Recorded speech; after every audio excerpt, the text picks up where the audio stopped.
Santi, lea. Paciente de 27 años con antecedentes patológicos presentes de retraso mental que ingresa por deterioro del estado de la conciencia y presenta sodio plasmático de 123.000 equivalentes por litro. Perfecto. Entonces se tienen que hacer en la cabeza es antecedentes patológicos personales. Entonces, imaginen un tipo de paciente en un contexto clínico específico con un diagnóstico presuntivo al ingreso. Ese debería ser su razonamiento, como lo hacían con semiología, claramente no, porque no tuvieron semiología, pero así es como deberían haberla abordado. Santi, seguí. Bien, paciente de 61 años con APP, de mieloma múltiple. Eso iba a preguntar. Ingresa por diarrea asociado a quimioterapia, presenta sodio plasmático de 129.000 equivalentes por litro. Perfecto. El bortezomib, que es un tratamiento quimioterápico específico para los pacientes que están en tratamiento de mieloma múltiple, causa mucha diarrea.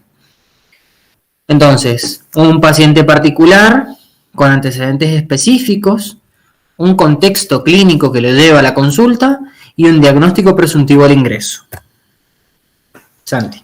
Bien, paciente de 59 años con APP de hipertensión arterial, ingresa por excitación psicomotriz, presenta sodio plasmático de 126.000 equivalentes.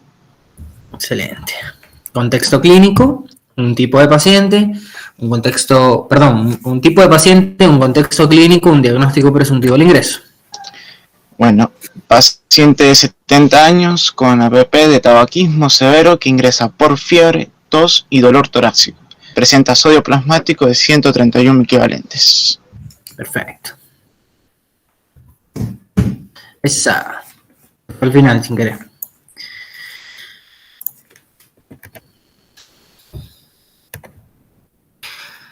Dale, Santi. Bien. Paciente de 21 años sin APP, que ingresa por polidipsia, poliuria, polifagia, pérdida de peso con HPT de 600 miligramos por decilitro, presenta sodio plasmático de 130 equivalentes. Perfecto. Paciente, joven, si quieren pueden darle sexo femenino, polidipsia, poliuria, polifagia y pérdida de peso, esas 4 me imagino que la conocen. Hiperglucémica en el contexto clínico y con un diagnóstico presuntivo al ingreso.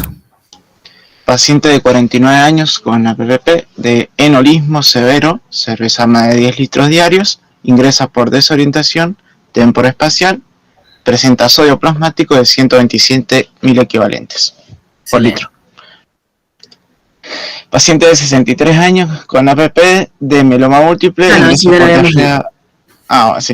Paciente de 66 años con APP. Te lo leo yo porque tiene muchos acrónimos. Es paciente de 66 años con antecedentes patológicos personales de hepatopatía crónica por alcohol que ingresa por un síndrome ascítico hematoso con sospecha de peritonitis bacteriana espontánea. Impresión al examen clínico, encefalopatía portosistémica de grado 2-3. ¿Ustedes ya cursaron gastro? No, todavía no. Bueno. No, este es el de trombofilias.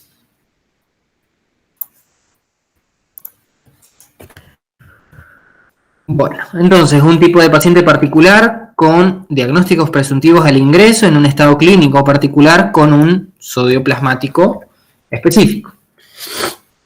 Dale, Santi. Paciente de 39 años con APP de cáncer de colon con resección e ileostomía de descarga.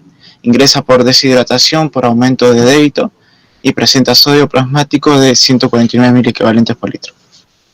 Bueno, a diferencia de los pacientes de los 8 casos clínicos que vimos recién, ¿alguna particularidad en relación al sodio de este? Está aumentado. Eso mismo. Estábamos viendo pacientes con sodio plasmático, por lo menos de laboratorio, bajo, y ahora lo contrario.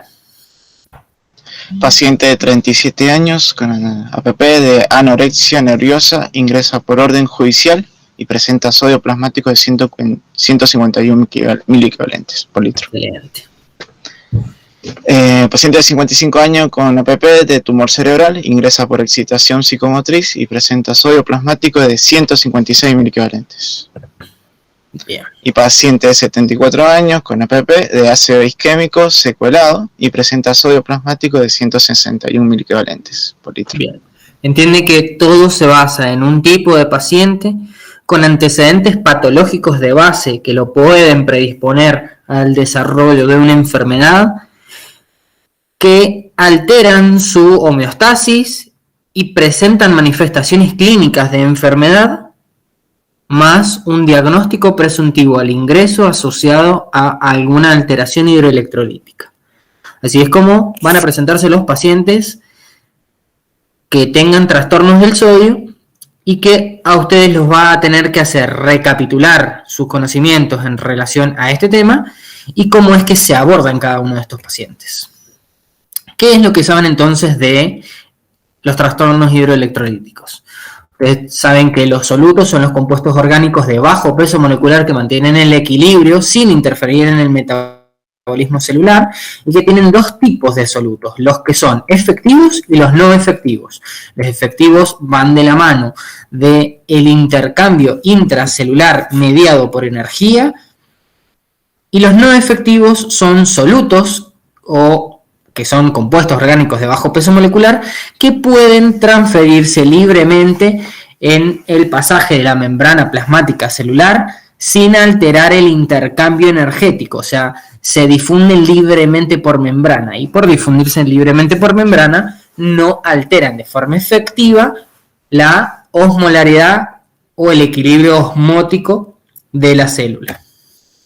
Del que vamos a hablar específicamente hoy es del sodio.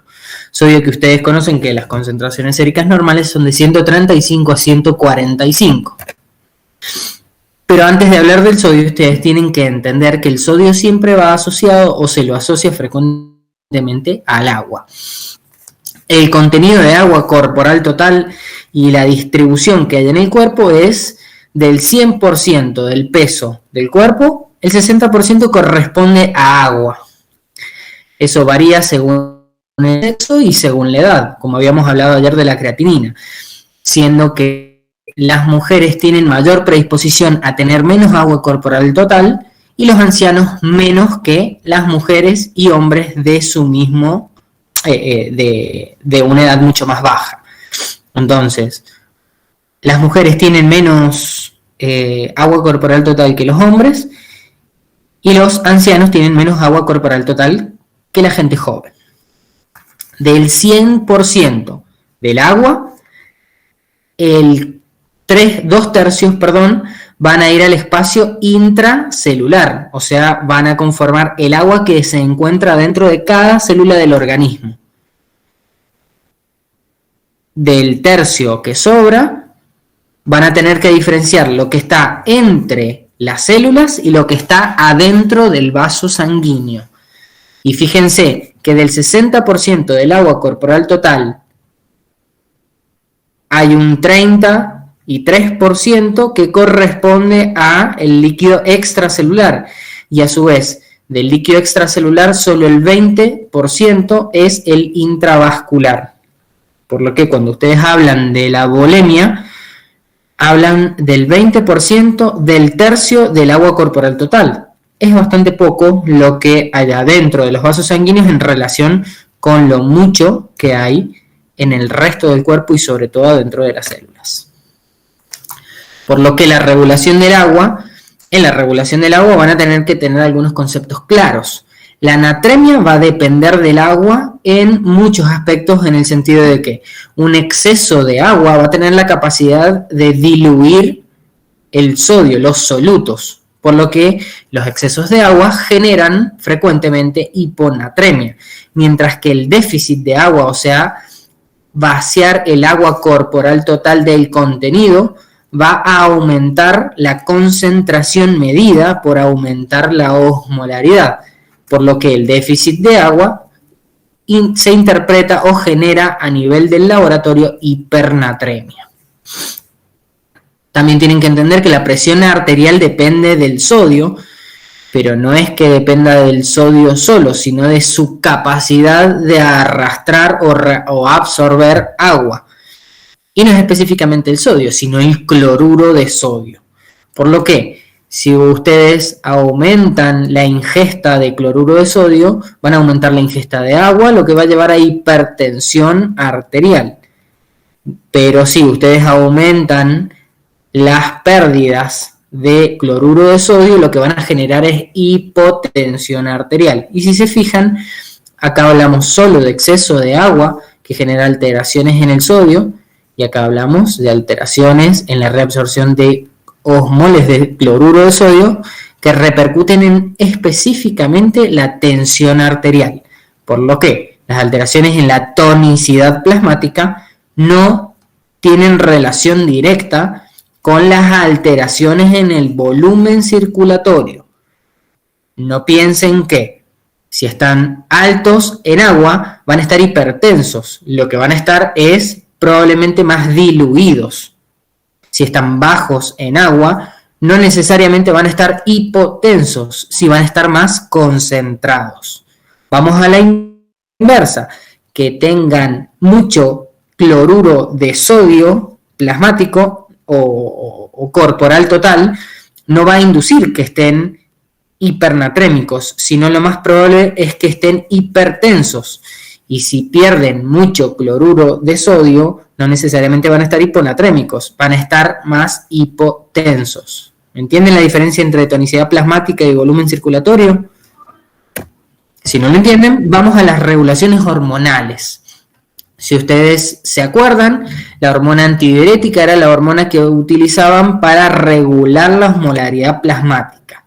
¿Por qué? Porque específicamente la hormona antidiurética regulaba la tonicidad plasmática, secundario al balance de agua.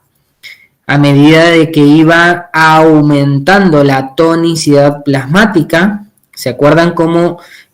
Ya lo vamos a ver más adelante, pero la tonicidad plasmática depende de algunos factores específicos como la concentración de sodio y la concentración de glucosa, que va a determinar un poder de arrastre en el agua, un poder de arrastre de agua de esa solución.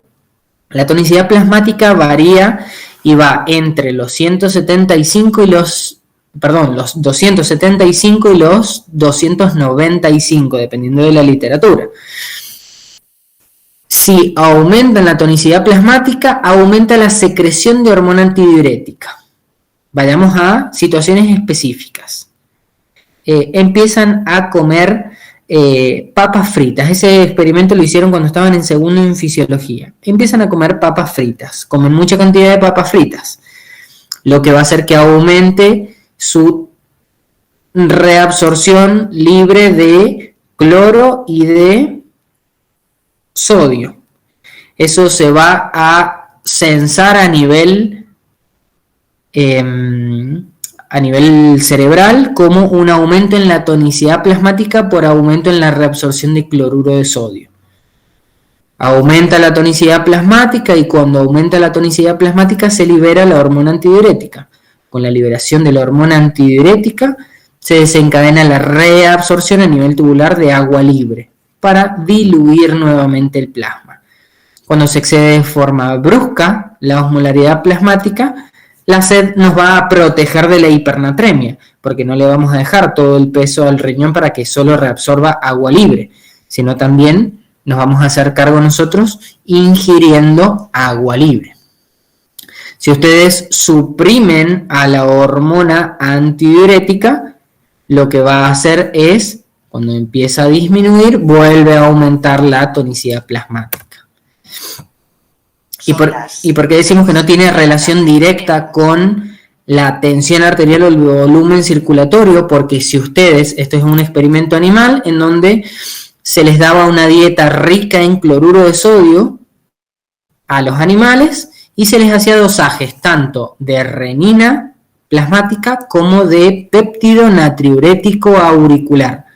¿Se acuerdan cuál era la función de la renina?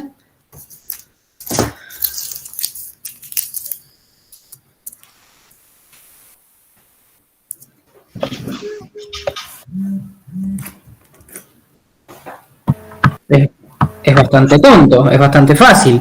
Estimular la angiotensina o activar la angiotensina. Decí el eje cortito y conciso. ¿Cuál es la función de la renina? O de la activación del sistema renina. Estimular la renina, lo que haría es transformar la angiotensina 1 en angiotensina 2. No, esa era la ECA pulmonar. Ah, se me confundió entonces, perdón. Subir la tensión La angiotensina. Era el angiotensinógeno en angiotensina, la angiotensina pasa por los capilares y se convierte en angiotensina 2. La angiotensina 2 es estimular la liberación de aldosterona, que ha aumentado la reabsorción de sodio a nivel tubular. Perfecto. Entonces, si ustedes tienen sobrecarga de sodio, lo que van a hacer es inhibir la secreción de renina y aumentar la secreción de péptido natriurético auricular, que la palabra se les está diciendo, es un péptido de liberación atrial que sirve para la natriuresis, para empezar a eliminar sodio que sobra. Pero al fin y al cabo, la hormona antidiurética sí tiene efectos sobre el volumen circulatorio, tiene efectos sobre la tonicidad plasmática en concentraciones bajas, pero tiene muy buena capacidad de influir sobre el volumen circulatorio cuando es realmente necesario o hay una depresión volumétrica secundaria a pérdidas sanguíneas que le van a dar actividad a la aldosterona y justamente le van a dar la función de su otro nombre. ¿Alguien conoce el otro nombre que tiene la hormona antidiurética? Vasopresina. Perfecto, le van a dar actividad de vasopresina. Entonces, ustedes ya entienden cómo funciona el sistema renina-angiotensina-aldosterona y entienden cómo las concentraciones bajas de hormona antidiurética, hasta 10 picogramos mililitro, inducen a la reabsorción tubular de agua para diluir ese aumento en la tonicidad plasmática. Cuando hay una respuesta vagal excesiva, simpática, excesiva, ¿por qué? Porque hay una pérdida exagerada de sangre o hay una pérdida de presión volumétrica sensada por receptores, osmoreceptores y vasoreceptores a nivel carotídeo. La liberación de hormona antidiurética se dispara en concentraciones que tengan la capacidad de aumentar la respuesta a la hipovolemia con hipotensión, con retención específica de agua por los receptores B2, pero también inducen a la vasoconstricción periférica por los receptores B1. Estos receptores B1 son disparados o dependientes de concentración de vasopresina. Cosas que saben: del 100% del sodio filtrado, el 60% se reabsorbe de forma pasiva en el túbulo contorneado proximal, hasta un 30% en el túbulo en el asa fina de Henle, y un 5% puede reabsorberse a nivel tubular distal, lo que les da un 95% aproximadamente. El 4 a 5% que sobra se puede absorber en el túbulo colector mediado por hormonas. ¿Cuáles hormonas? La aldosterona, que era uno que ya habíamos visto, en el túbulo y el conducto colector, específicamente induce la reabsorción de cloruro de sodio y de agua, o sea, ambas. La angiotensina 2 tiene casi la misma función, pero en distintas partes del túbulo. Y si se fijan, la hormona antidiurética tiene la capacidad de reabsorber agua libre. ¿Por qué? ¿Se acuerdan cómo funcionaba la hormona antidiurética para la reabsorción de agua libre a nivel túbulo distal, túbulo colector y conducto colector? Formaba como unos canales de agua a través de las células. Entonces, excelente. ¿Te acuerdas cómo se llamaban esos canales de agua? De algo, pero no me acuerdo. Bueno, se denominan acuoporinas, o sea, son canales de una proteína específica que se llama acuoporina, que son estimuladas por receptores de tipo B2. Bueno, mecanismo de la sed. Entonces entienden que hay una sed que es volumétrica o dependiente de la tensión arterial y otra sed que es osmótica, y esa ocurre cuando la tonicidad es mayor a 300 miliequivalentes. Esto, entienden lo del estímulo de la sed. Y bueno, nos vamos a la osmolaridad plasmática para terminar de cerrar los conceptos básicos en relación a la anatremia. Entienden que el centro regulador de la sed y la hormona antidiurética eran las encargadas de regular la osmolaridad. Pero la osmolaridad total es un concepto teórico y que justamente depende de un montón de tipos de osmoles que a veces no influyen de forma efectiva en la tonicidad plasmática. Ustedes saben que la fórmula, esto es de fisiología, la fórmula de la osmolaridad plasmática era 2 veces el sodio más la glucosa dividido en 18 más el boom de urea dividido en 2.8. Eso les daba la osmolaridad total, pero no se utiliza la osmolaridad total y sí se utiliza algo que se llama o denominamos osmolaridad efectiva, porque antes de que empezara la clase habíamos dicho que los solutos efectivos eran los que tenían la capacidad de atravesar un lado o el otro de la membrana, eran dependientes, su pasaje era dependiente de energía o de bombas que llevaran para un lado o para el otro las soluciones, y no solo eso, sino que estando de un lado o del otro de la membrana plasmática tenían capacidad de movilizar o arrastrar por ósmosis agua. Entonces, es 2 veces la concentración de sodio plasmático, porque contabiliza, mejor dicho, el sodio y cada molécula afín a la que tiene unido y forma la sal. El cloruro de sodio, el fosfato de sodio, el bicarbonato de sodio, y todos esos osmoles se multiplican por 2 porque contamos osmoles de sodio. ¿Y por qué creen que es la glucosa dividida en 18?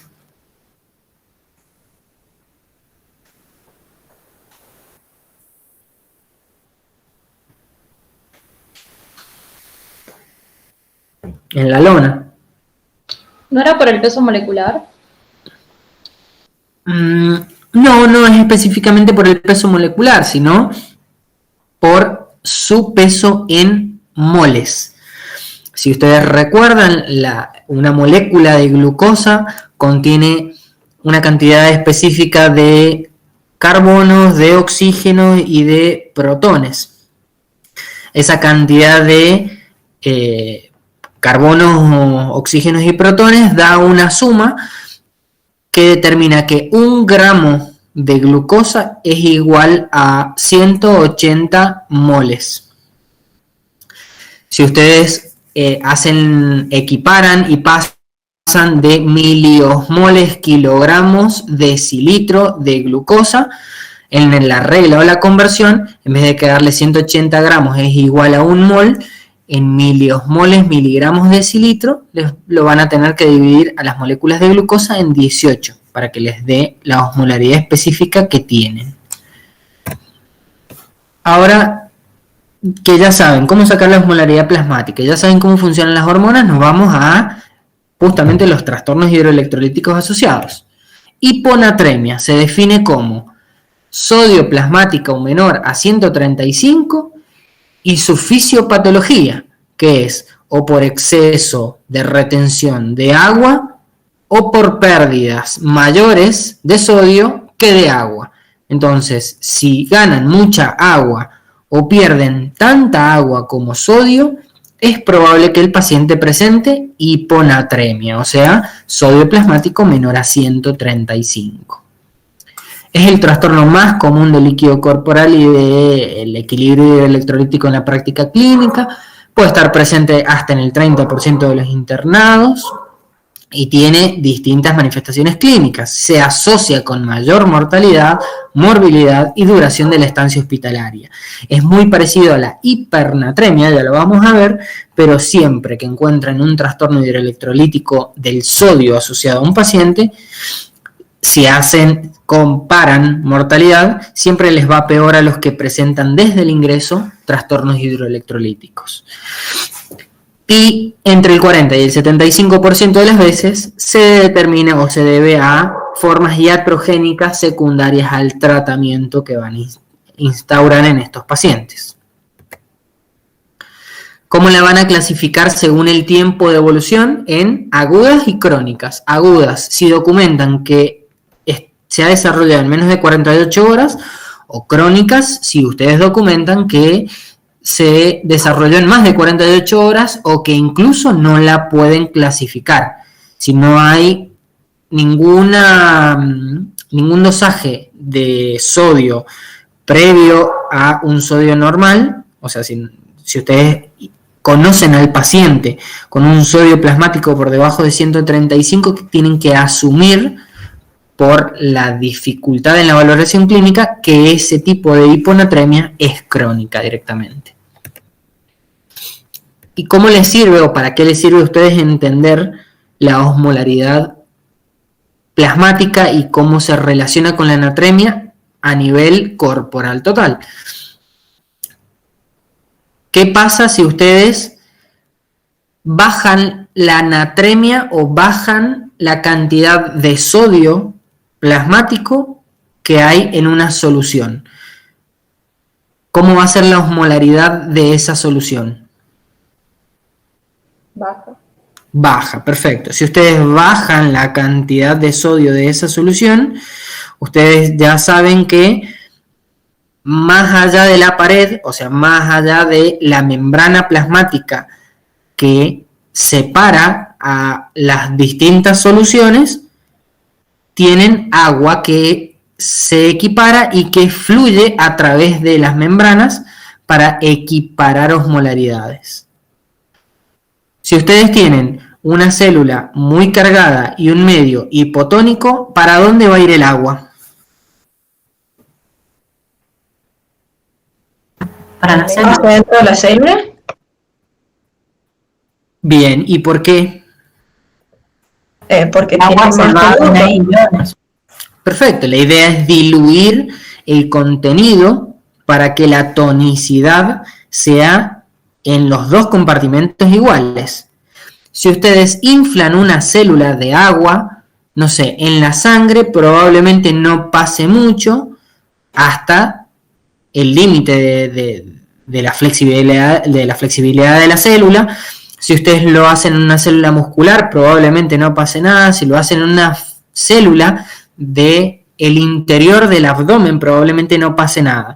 Así que tiene muy pocas manifestaciones la hipotonicidad en el cuerpo, excepto en un lugar en donde hay una bóveda que es rígida. Ese es el cráneo. En el cráneo tiene la particularidad que sirve para contener el sistema nervioso central y protegerlo de golpes, pero le impide su crecimiento en situaciones particulares. Ustedes no pueden inflar el cerebro. ¿Por qué? Porque aumenta la presión intracraneal. Porque va a aumentar la presión intracraneal y van a tener signos o síntomas específicos o lesiones cerebrales inducidas por herniaciones o por lesiones por compresión. O sea, no pueden expandir el cerebro más de lo que la calota les deja.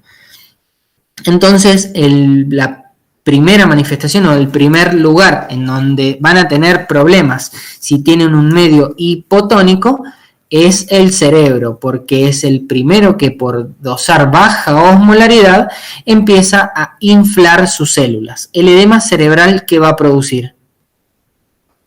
Cefalea, náuseas, vómitos.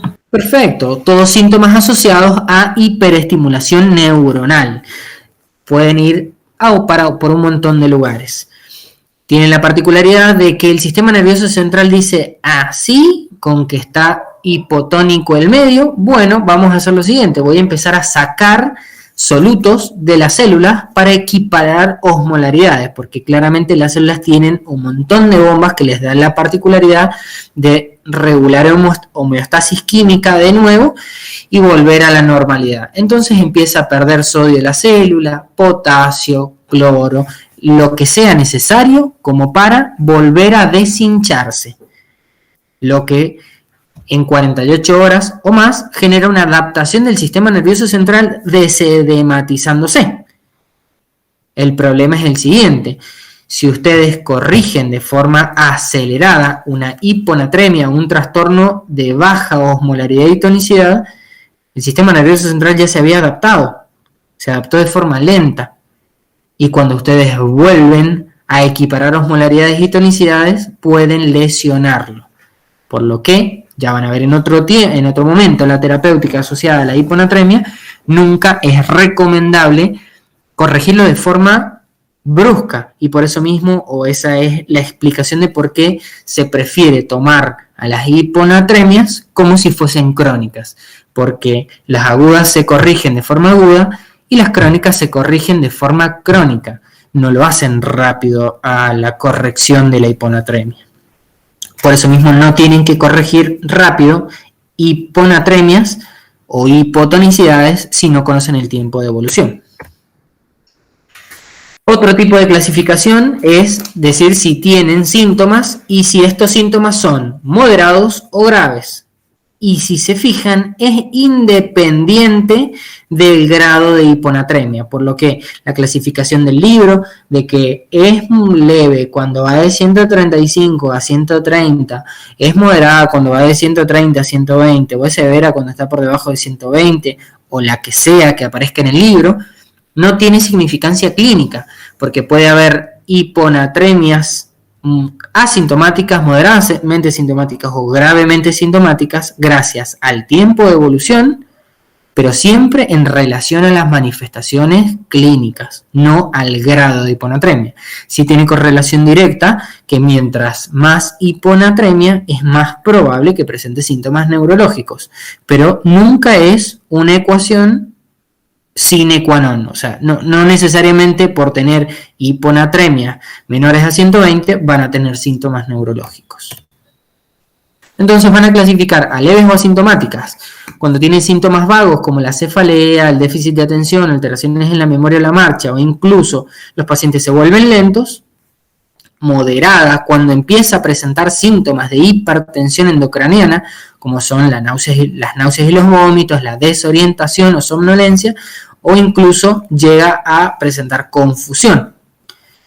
Y si se las considera graves, cuando deterioran el estado de la conciencia, o sea, su Glasgow se vuelve menor a 10, se ponen estuporosos, comatosos, convulsionan. Recuerden que si ustedes inflan el cerebro, en algún momento va a tocar la calota y la estimulación cortical genera descargas. Las descargas pueden generar convulsiones. Probablemente lo hayan visto cuando vieron la fisiopato en el ACV y veían cómo las alteraciones en la bomba de sodio-potasio, en la ATPasa sodio-potasio, terminaban por edematizar a la célula y como la edematizaban generaban descargas sinérgicas. Bueno. El distrés respiratorio también es una manifestación grave de la hiponatremia y habla de alteración en el centro respiratorio a nivel vulvar. ¿Cómo evalúan a un paciente que tiene hiponatremia? ¿Hasta ahí vamos bien? ¿Tienen alguna duda? Yo quiero saber porque el libro yo lo leí al Ferreras y lo clasifica según cómo se encuentra el volumen extracelular, o sea, si es hipovolémico, euvolémico o hipervolémico. ¿Eso está bien? Eso es re spoilera, o sea, mirá lo que dice el 1, 2, 3, 4. Yo quiero saber si tienen dudas hasta ahora. No. Hemos hablado.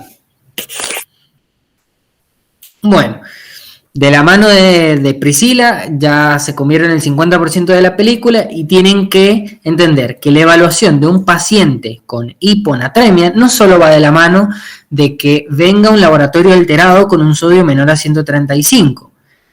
Aparte de que ustedes tienen que sacar la osmolaridad efectiva que tiene ese paciente para determinar si realmente tiene trastornos en su tonicidad, pueden sacar la osmolaridad urinaria que los va a orientar para saber si este paciente realmente tiene alguna lesión renal que justifique que tenga alteraciones en la osmolaridad efectiva secundaria a pérdidas tanto de sodio como de agua. Sí, tengo una duda, perdón, te interrumpo. Leí también que, o sea, si el paciente, o sea, como que supuestamente se hace en la práctica, si no tiene hiperglucemia y no tiene insuficiencia renal, directamente la osmolaridad efectiva lo puede sacar multiplicando el sodio por 2. Claro, Exactamente. Los pacientes que no son diabéticos no se hagan mucho problema en relación a la osmolaridad efectiva. Porque si ustedes se fijan, ¿cuánto es la glucemia normal? 90 a 110. 90 a 110. Lo que les va a dar, si fuese 90 dividido en 18, les va a dar un aporte de 5 miliosmoles. O sea que entre 5 y 6 miliosmoles va a tener capacidad de influir en la osmolaridad efectiva la glucosa. En un paciente normal. Es más, ¿cuánto dijiste, Priscila, que era la glucemia normal? 90 a 110. No, bueno, error número 1, la glucemia no es normal entre 90 y 110. 70 y 110, ¿no es? Casi, muy cerca, es entre 70 y 100. Yo me acuerdo de esto patente que en la clase de patología, creo que fue, nos dijeron que según la Sociedad Argentina de Diabetes, de acá de Argentina era hasta 110. Bien. Habría que fijarse. Según la Sociedad Europea de Diabetes y según la ADA, que es la Asociación Americana de Diabetes, es entre 70 y 100. Entre 100 y 126, alteración en el metabolismo de los hidratos de carbono y más de 126 en 2 dosajes es diabetes. Esto estamos hablando todo en ayunas, ¿cierto? Sí. Claro. Bueno, claramente depende de las sociedades. No nos vamos a poner a hablar de diabetes porque no es el tema, sino que no, por favor. Ustedes se fijan, ¿por qué no? Porque odio diabetes. Ya van a ver, cuando tengan diabetes con rueda, que es uno de los médicos que les da justamente diabetes en cuarto, es es hermoso diabetes, pero al mismo tiempo es feo, porque lo ves todo el año, todos los años, y es probablemente tan pesado como lupus. Bueno, más allá de eso, recuerden que el 20% de la población mundial tiene diabetes, así que lo van a tener que saber. Si el paciente tiene una glucemia normal, que va entre 70 y 100, los aportes de miliosmoles de la glucosa van a ser entre 3 o 4, 3,5, y entre 3,5 y 6 miliosmoles, o sea, nada. Acordate que el rango va de los 275 a los 295. O sea, tenés un rango bastante amplio para manejarte con la osmolaridad plasmática efectiva. Por lo que 3.8 a 6 miliosmoles que aporte la glucosa, la verdad que no te va a dar absolutamente nada. Por eso esa aclaración de pacientes no diabéticos no se hagan tanto problema. Y porque ya vamos a ver que tiene una particularidad, sobre todo la osmolaridad plasmática. Les va a convenir sacar el sodio urinario como lo hicieron con los pacientes con injuria renal aguda, porque determinar el sodio urinario probablemente los ayude a clasificar a las probables etiologías de la hiponatremia. Y como decía Priscila, la volemia es un método bastante efectivo para discriminar y clasificar pacientes. Hay una particularidad antes de hablar de hiponatremia, es que hay pseudohiponatremias que hablan de sodios plasmáticos menores a 135 miliequivalentes litro, pero con una osmolaridad efectiva normal, que va entre los 275 y los 295. La hipertrigliceridemia genera pseudohiponatremia, porque son natremias que deben corregirse por la cantidad de gramos de cilitro de triglicéridos. O sea, tantos triglicéridos generan un gradiente osmolar que va a determinar que el plasma sea isotónico, o sea, que tenga una tonicidad plasmática normal. Lo mismo va a pasar con las proteínas. Cuando superan los 7 gramos, por cada gramo de proteínas van a tener que agregar un miliequivalente de sodio.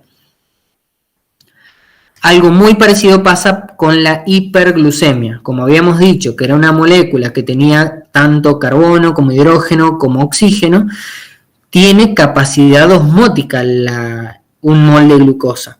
Lo que va a hacer que cuando hay hiperglucemia, la hiperglucemia va a generar una pseudohiponatremia por dilución de medio, pero va a tener la característica o la particularidad de que esta pseudohiponatremia va a ser hipertónica, porque van a tener mucha glucosa con capacidad osmolar para arrastrar agua, y el sodio no va a generar mucho, o en consecuencia, por darle lugar a la glucosa, va a bajar. Las pseudohiponatremias tienen la particularidad de que son asintomáticas, se distinguen de la hiponatremia verdadera, porque si ustedes tienen hiponatremia, ¿cuánto es el sodio entonces que va a determinar que el paciente tenga hiponatremia? Menos de 135. Perfecto, 135 por 2, ¿cuánto les va a dar? 270. Perfecto, y como dijo Priscila recién, si el paciente es euglucémico, o sea, no tiene alteración en el metabolismo de los hidratos de carbono, si ustedes multiplican el límite inferior de la glucosa, les va a dar casi justo de la tonicidad plasmática. Por lo que el razonamiento los tiene que llevar a decir, entonces las hiponatremias, que son verdaderas porque realmente hay un déficit de sodio, ¿cómo va a estar la osmolaridad plasmática? Baja. Excelente. Las pseudohiponatremias entonces son hiponatremias pero con osmolaridad normal o alta. ¿Cómo se corrigen? Corrigiendo el trastorno de base, corrigiendo la hipertrigliceridemia, las paraproteinemias o la hiperglucemia. La osmolaridad plasmática, la osmolaridad urinaria, no la vamos a utilizar mucho, pero ténganla en cuenta. Recuerden que la hormona antidiurética lo que iba a hacer es concentrar, o mejor dicho, sacarle agua libre a ese filtrado que iba a terminar siendo orina. Si la hormona antidiurética no se encuentra en el medio plasmático, el agua libre pasa. Y si el agua libre pasa, van a tener una orina muy diluida. ¿Por qué? Por inhibición de la hormona antidiurética o porque no funciona. ¿En qué situación o en qué escenario se enfrentan a osmolaridades urinarias bajitas por inhibición de la función o de la producción de hormona antidiurética?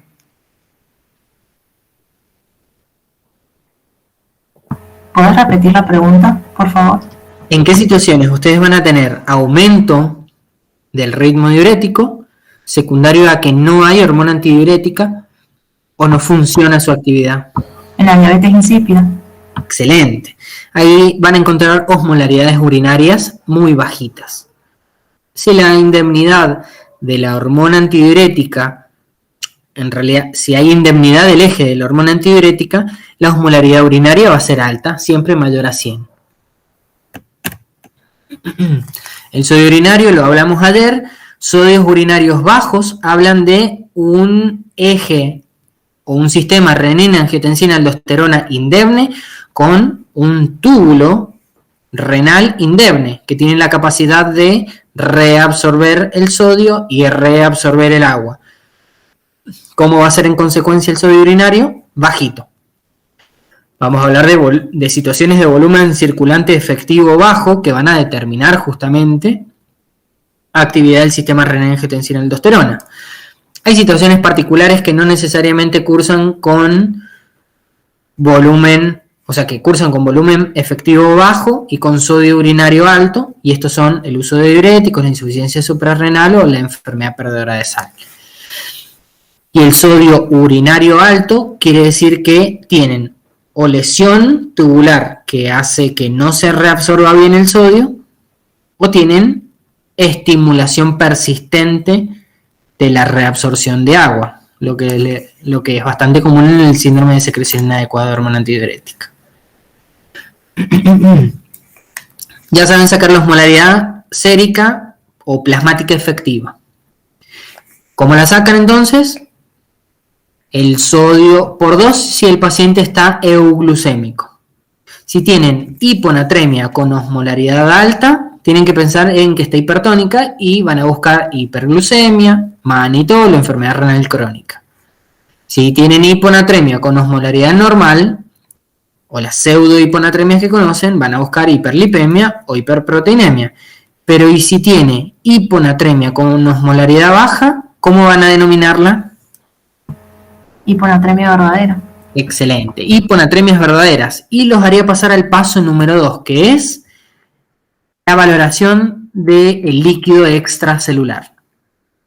Y van a terminar de clasificar a las hiponatremias. Ustedes conocen las hiponatremias verdaderas o hipoosmolares, hipovolémicas, normovolémicas o hipervolémicas. Vamos a empezar por las hipovolémicas, o sea, hiponatremias hipoosmolares con el volumen circulatorio efectivo bajo. Habíamos dicho que la definición de hiponatremia era o por exceso de agua o por pérdida de sal y de agua. ¿Cómo pueden perder sal y agua? De dos formas, por pérdidas renales o extrarrenales. En las pérdidas renales, el uso de diuréticos, específicamente tiacidas, la hidroclorotiacida, es la causa más frecuente de hiponatremia hipotónica o hipoosmolar, hipovolémica en pacientes ambulatorios. ¿Por qué? Porque la hidroclorotiacida, ¿se acuerdan qué es la hidroclorotiacida?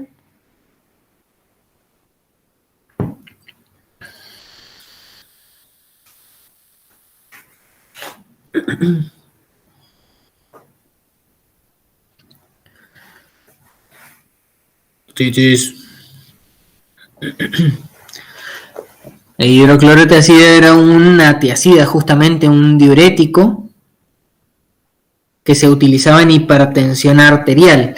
Tiene la particularidad de que es muy barato y muy efectivo porque inhibe la reabsorción de sodio a nivel tubular. Si ustedes inhiben la reabsorción de sodio, como habíamos hablado antes, el sodio influye directamente en la volemia. Y si disminuyen la volemia, secundario a inhibición en la reabsorción de sodio, el volumen circulante efectivo baja. Si ustedes se pasan en diuréticos, van a perder agua y sodio, lo que puede llevar a una hiponatremia hipoosmolar hipovolémica. Otras enfermedades son el Addison, la nefropatía perdedora de sal, la injuria renal aguda en fase poliúrica. Imagínense que no tienen túbulos contorneados ni proximales, ni asas finas, ni distales que reabsorban el 95% del sodio que se reabsorbe de forma pasiva en esos túbulos. Van a generar tanto pérdida de agua como de reabsorción de sodio. Y los diuréticos osmóticos como el manitol o la glucosuria en sí van a generar un sodio urinario alto. Si ustedes tienen un sodio urinario alto en un paciente con hiponatremia, hipoosmolar, hipovolémica, deberían pensar en que las pérdidas de agua y de sal son renales. Mientras que si el sodio urinario es bajito, ¿qué eje es el que se está hiperestimulando? ¿Qué eje hormonal? Sí funciona el sistema renina-angiotensina. Excelente. El sistema renina-angiotensina-aldosterona es el que está funcionando para reabsorber el sodio, para mantener un poquitito la volemia. Esto se da sobre todo en pérdidas extrarrenales, como son las náuseas, los vómitos, los traumas musculares con pérdidas cutáneas, la diarrea o los terceros espacios. Otra forma de clasificarlos es si la volemia es normal. El de recién era un paciente hipovolémico. Imagínense el contexto clínico, con muchas pérdidas, taquicárdico, hipotenso, taquipneico, sudoroso, con diarreas o con vómitos, quemado, con físturas, que pierden líquido, o que están poliúricos, o sea, son pacientes más secos. El normovolémico es un paciente que no tiene edemas, pero tampoco impresiona que tuviese sequedad de piel y de mucosas. Retiene agua específicamente, que no genere edemas, pero que sí diluye al medio. Y entre los que vale la pena resaltar está el síndrome de secreción inadecuada de ADH. Existen otras formas de hiponatremia hipoosmolar normovolémica, sí, pero el más común es el síndrome de secreción inadecuada de ADH. Esto desgraciadamente es un diagnóstico de exclusión. Tienen que descartar otras causas comunes de hiponatremia hipoosmolar euvolémica, pero al mismo tiempo sigue siendo la causa más común. La prevalencia va del 20 al 40% de los pacientes internados, sobre todo con trastornos hipoosmolares. ¿Cuáles son los criterios clínicos para el diagnóstico de síndrome de secreción inadecuada? Claramente una osmolaridad plasmática menor a 275, siempre que no sea una pseudohiponatremia, con una concentración adecuada de orina. No hay que hablar de que el paciente tiene la osmolaridad plasmática disminuida si está perdiendo agua y sodio justamente por orina.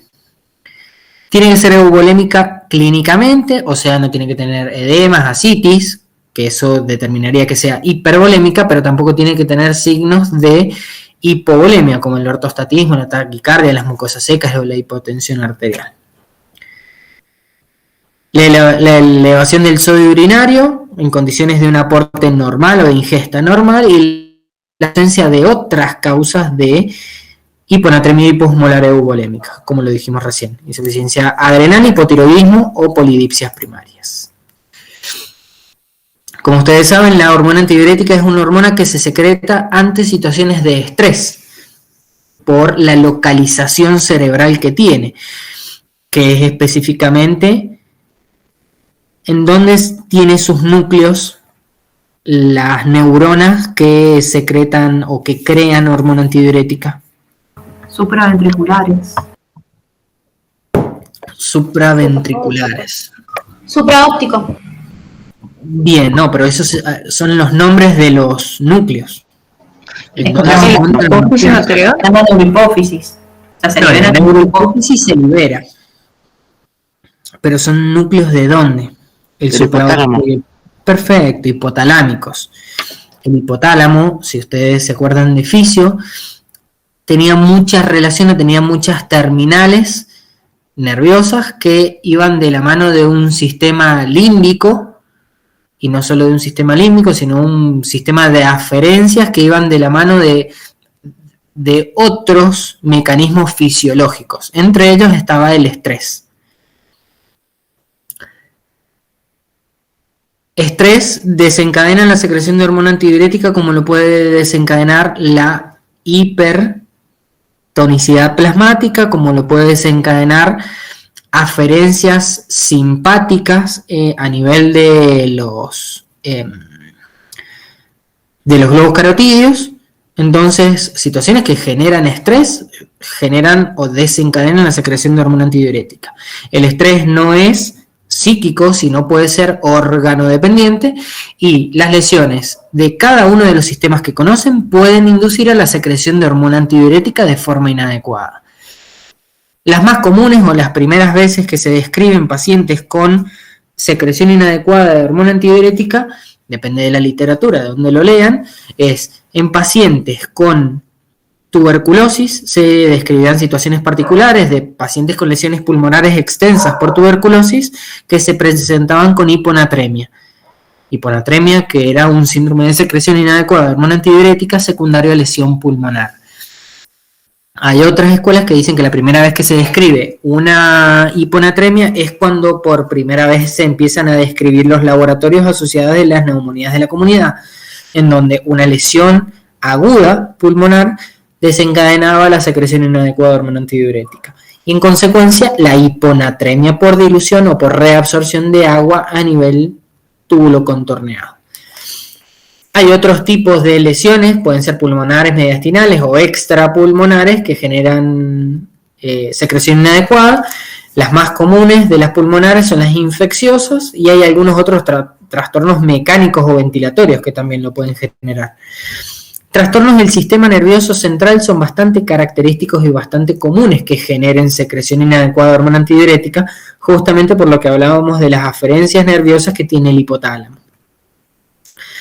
no solo las lesiones del sistema nervioso central como masas o enfermedades inflamatorias o incluso neurodegenerativas y hasta el TEC, sino también otras que generen deterioro crónico del sistema nervioso central, como el VIH. Recuerden que el VIH tiene neurotrofismo, por lo que repercute de forma directa en el sistema nervioso central.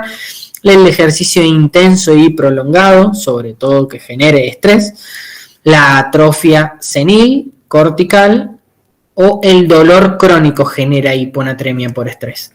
Hay algunas otras particularidades o situaciones particulares de liberación de hormona antidiurética, como lo son el uso de algunos fármacos.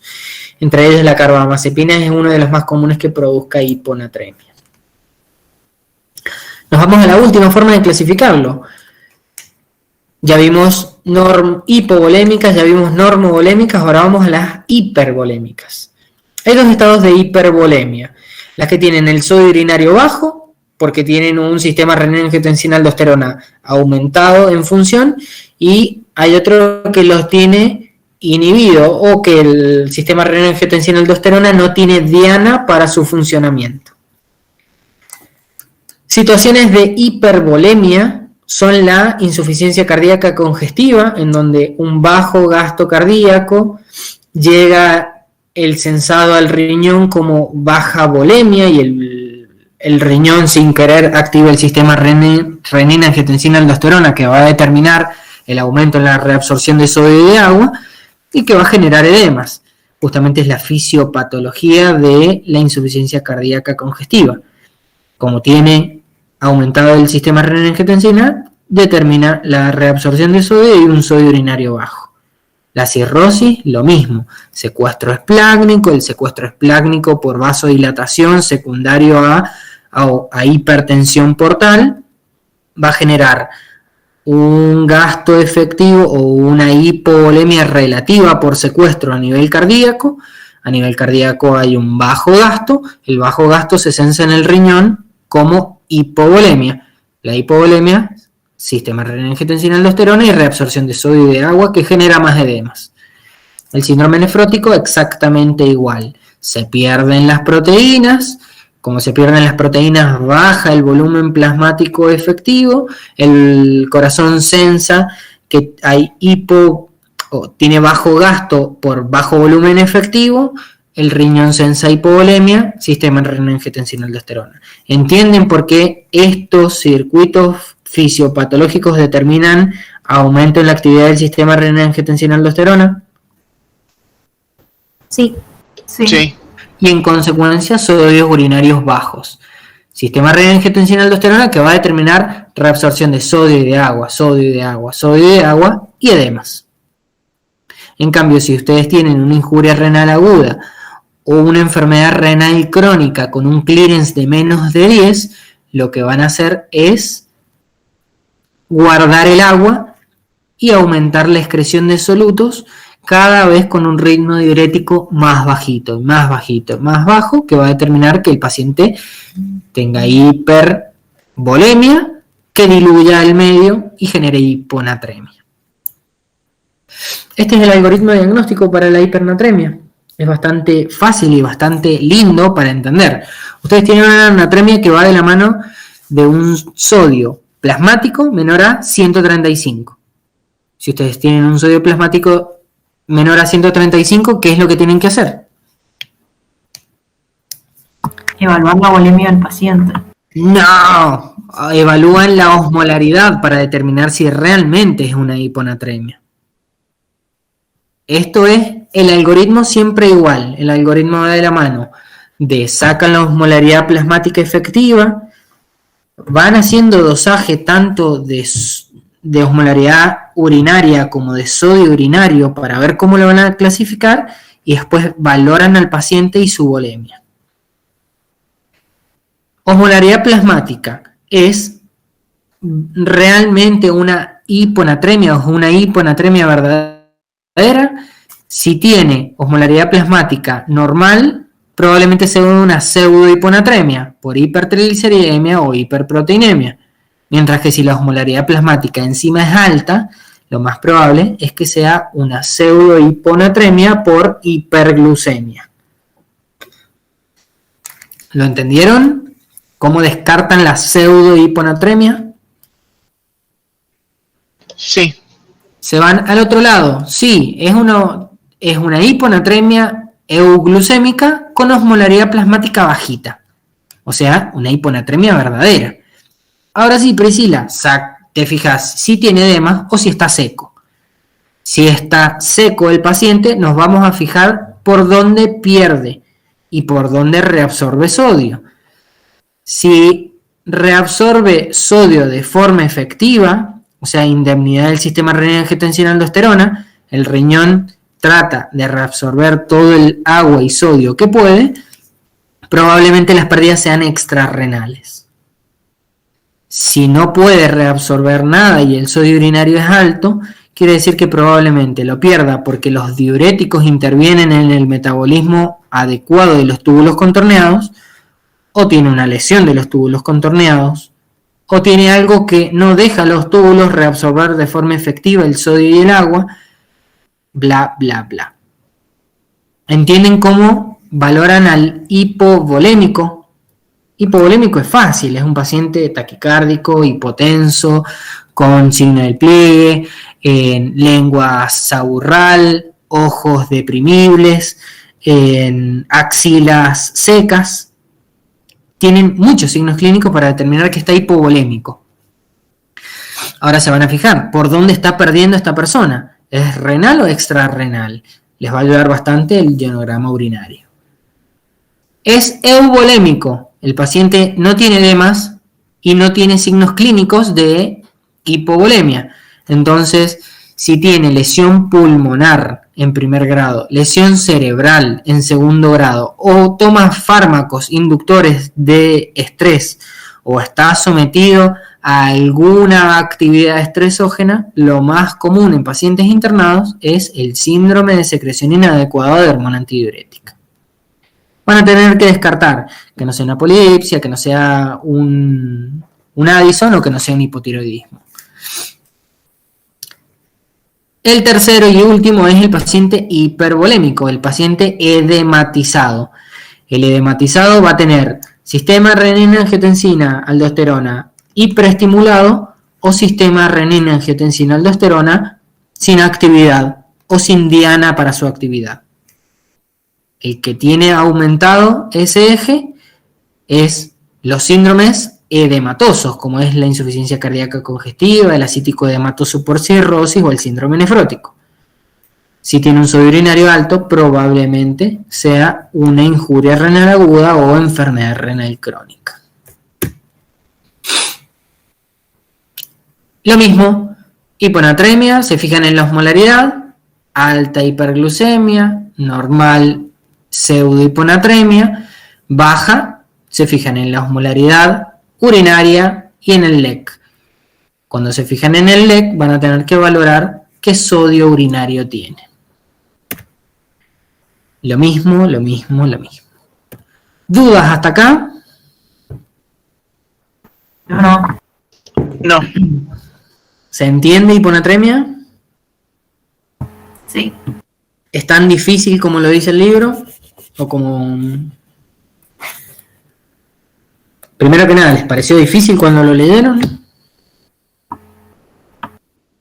La primera vez que lo vimos fue en Fisiopato, igual, el año pasado. Claro. O sea que la tienen recontra clara con esto. Y después de verlo 1000 veces, más o menos sí.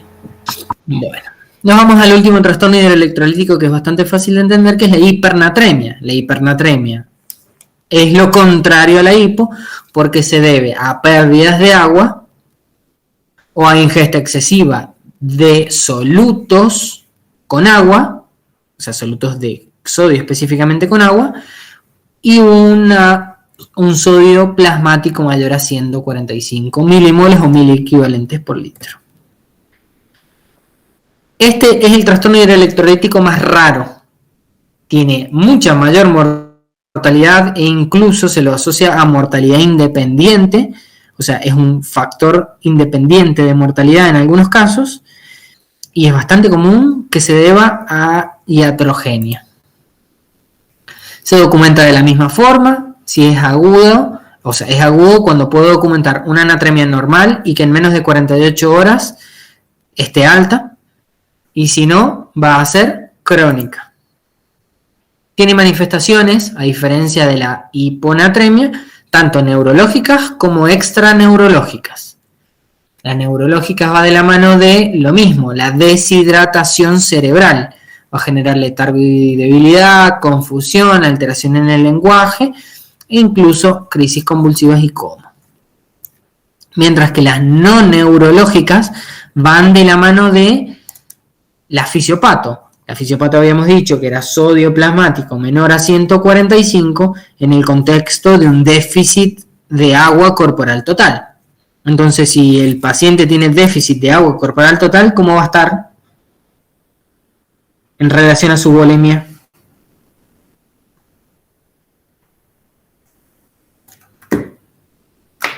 Hipovolémico. Perfecto, hipovolémico. Entonces tienen signos clínicos de hipovolemia, como son la hipotensión del ortostatismo, la taquicardia, oliguria, mucosas secas, la disminución de la turgencia cutánea, axilas secas o pérdida de peso por pérdida de agua corporal total. Como para que les quede, si necesitan los signos o los síntomas más comunes encontrados en la hiponatremia, esto es semiología. Ya lo saben a la mayoría.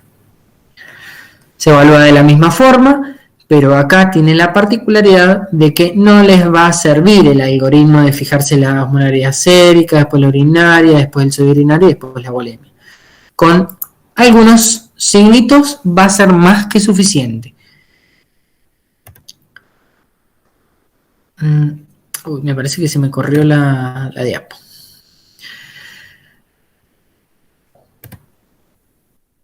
Con la hiponatremia, esta es hipernatremia con osmolaridad alta, o sea, hipertónica, se van a ir directamente al líquido extracelular. Es lo mismo que decía Priscila hace un rato. En el paciente euglucémico, si multiplican por 2 el sodio, ¿cuánto les va a dar? 270. No, en el límite superior, que es 145. 290. 290. O sea que ya están en el límite superior de la osmolaridad plasmática normal. Entonces, siempre las hipernatremias van a ser hipertónicas. No existe una hipernatremia hipertónica. Perdón, no existe una hipernatremia hipotónica. Ahora nos vamos a la valoración de la hipernatremia. El paciente presenta hipernatremia, o sea, presenta un sodio plasmático mayor a 145, se van a fijar en el volumen extracelular del paciente. Si el volumen extracelular está alto, se debe a ganancias tanto de sodio como de agua. Estos pacientes no los vamos a ver y son sobre todo los ahogados en el mar. O sea, si el paciente presenta, recuerden la definición era sodio mayor a 145 con déficit de agua o tanto aumento de agua como de sal. Es bastante raro tomar agua salada, pero los pacientes ahogados en el mar presentan trastornos hidroelectrolíticos que no los matan porque claramente se mueren antes por asfixia por inmersión. De volumen extracelular normal, si ustedes se fijan o tratan de razonarlo, es aquellos pacientes que pierden mucha agua, pero su sodio es normal. Y van a tener a la diabetes insípida como una de las primeras causas de hipernatremia euvolémica, sobre todo aquellos pacientes que tienen indemnidad del eje de la sed. Son pacientes que toman muchísima agua, pero porque hacen mucho pis, debido a que su hormona antidiurética no es circulante o no es efectiva a nivel renal. Y nos vamos a las causas más comunes de hipernatremia, porque según la definición era bajo volumen o déficit de agua corporal total, con sodio plasmático de más de 145. Estos pacientes con sodio plasmático alto y volumen extracelular bajos son los bien denominados deshidratados. Ustedes cuando ven a un paciente que les dicen, parece que está deshidratado y tiene un sodio corporal normal, un sodio plasmático normal, van a tener que corregirlo y decir, no, esto no es un deshidratado. Este paciente es un paciente con depresión hídrica, donde el paciente presenta alteraciones hidroelectrolíticas con manifestaciones en el sodio, recién ahí se lo denomina deshidratado. Nos vamos a lo mismo de hace un rato, van a dosar el sodio urinario. Si el sodio urinario es alto, las pérdidas son renales.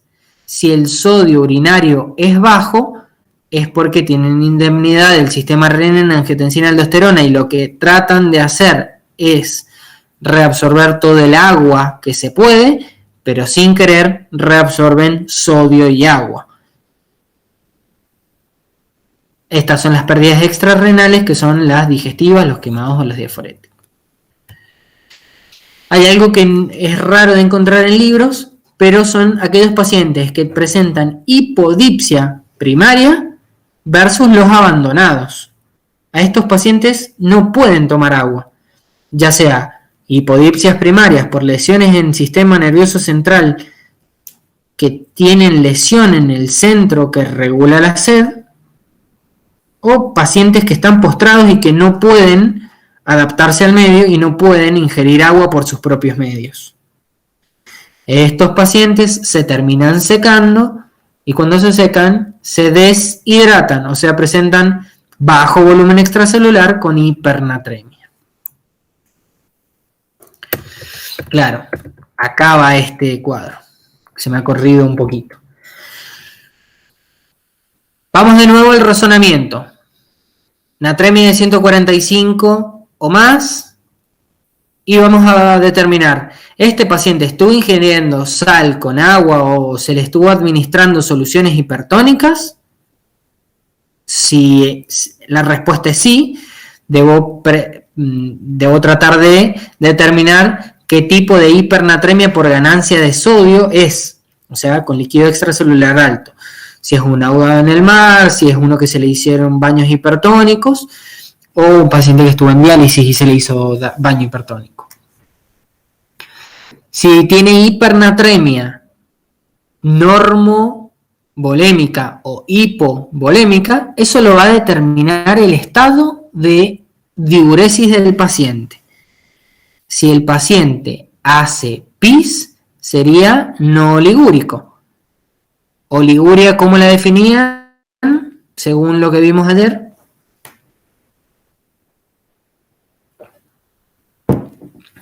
Una diuresis menor a 500 mililitros al día. No.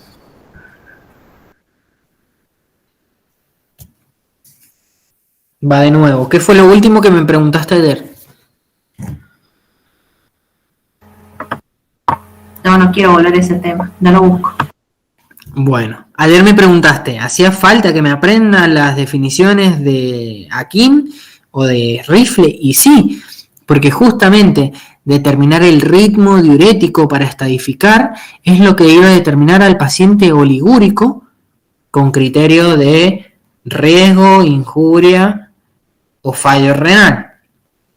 Entonces, oliguria se define cuando el ritmo diurético está por debajo de 0,5 mililitros kilo hora en las últimas 6 horas. Si el paciente hace pis, chao, se fue. Puede ser de osmolaridad urinaria baja o alta. Si es de osmolaridad urinaria alta, probablemente sea por diuréticos osmóticos. Pero si es de osmolaridad bajita, ¿qué habíamos dicho de la osmolaridad baja urinaria? Si es baja osmolaridad urinaria, quiere decir que tiene mucha agua. ¿Y qué enfermedades daban diuresis acuosa?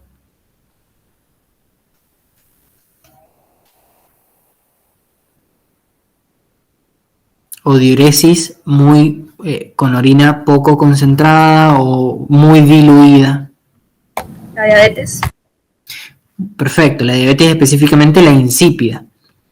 La diabetes insípida que iban a determinar si era nefrogénica o central, dependiendo de si tiene o no lesiones cerebrales, o si responde o no responde a la desmopresina. A ver, me van a dar un segundo, tengo que atender el celu.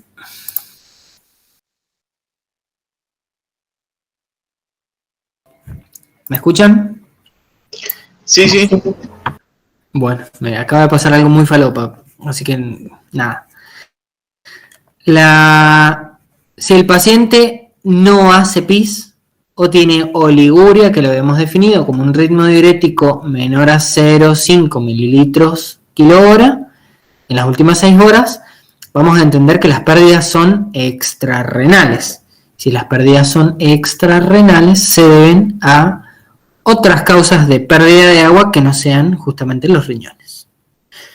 Diarreas, quemados, fístulas, hipodipsia primaria. Fíjense que tienen que prestar atención a aquellos pacientes que no presentan sed. Porque su cerebro no determina el gatillado de la sed. Entonces son pacientes que no toman agua, casi como médicos residentes.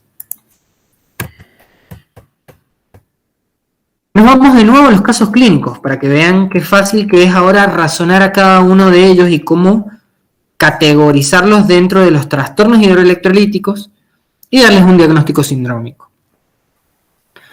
Santi, empiece usted y cada una de las chicas va a dar un diagnóstico. Bien, ¿lo leo? Sí. Paciente 27. Bueno. Sí, tenés que leerlo, ¿qué vas a hacer? Eso iba a ser. Paciente de 27 años con APP de retraso mental que ingresa por deterioro del estado de conciencia y presenta sodio plasmático de 123 miliquivalentes por litro. Excelente. Entonces, ¿cómo clasificarían a este paciente o qué diagnóstico sindrómico empieza a tener?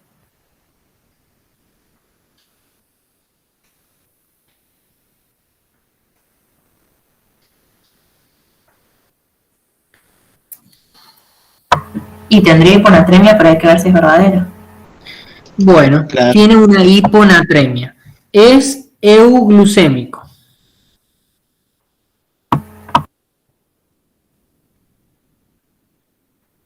Y al multiplicarlo por 2 sí da 2,46, o sea que sí está con hiponatremia. Perfecto, tiene hiponatremia. O sea, tiene una hiponatremia hiposmolar. Ahora tendríamos que valorar el estado volémico. Y el paciente cuando ingresa tiene algunos edemas en miembros, pero la verdad que son por decúbito o decanto. No está hipotenso ni taquicárdico, sus mucosas están húmedas y la madre te refiere que ha perdido el trabajo en los últimos 3 meses y lo único que toma o come el paciente de 27 años son sopas o tés. O sea, hace colaciones con té o simplemente se alimenta con sopas. ¿Dónde lo agruparías a este paciente? Sí, ya te dije, no tiene edemas y no impresiona ser seco. ¿Y puede ser por falta de ingesta? No, clasificarlo dentro de los grupos de la eubolémico. Eubolémico, excelente. No está con edemas, no está seco. Causas de hiponatremia, hiposmolar, eubolémica. El CADH. Perfecto, la secreción inadecuada de hormona antidiurética. Pero antes de determinar que tiene un síndrome de secreción inadecuada de hormona antidiurética, CADH, tendremos que ver que no tenga otras causas de hiponatremia y hiposmolar euglucémica. ¿Cuáles otras conocidas? Descartar hipotiroidismo y déficit de glucocorticoides. ¿Y uno más? Y uno más, que no me acuerdo. ¿El estrés? No. ¿Ese era el que daba Sijal justamente? Las polidipsias. La polidipsia, en este caso, es secundaria, la polidipsia. La madre no tiene otra forma de entretener o de nutrir al hijo y lo único que hace es darle sopa, darle té, darle sopa, darle té. Y lo único que hace es diluirlo, desgraciadamente. Esta es la causa. La hiponatremia por polidipsia secundaria es una causa bastante común de trastornos hidroelectrolíticos, sobre todo en periferia o en zonas de muy bajos recursos, sobre todo países de Centroamérica. Es el típico paciente que, como no tiene que comer, solo toma agua, té, sopa, agua, té, sopa. Y termina diluyéndose solito. Hasta que hace alteración neurológica. Dale, Santi. Paciente de 61 años con APP de mieloma múltiple ingresa por diarrea asociada a quimioterapia y presenta sodio plasmático de 129 miliequivalentes por litro. Perfecto. ¿Qué me preguntarían o me pedirían en este paciente?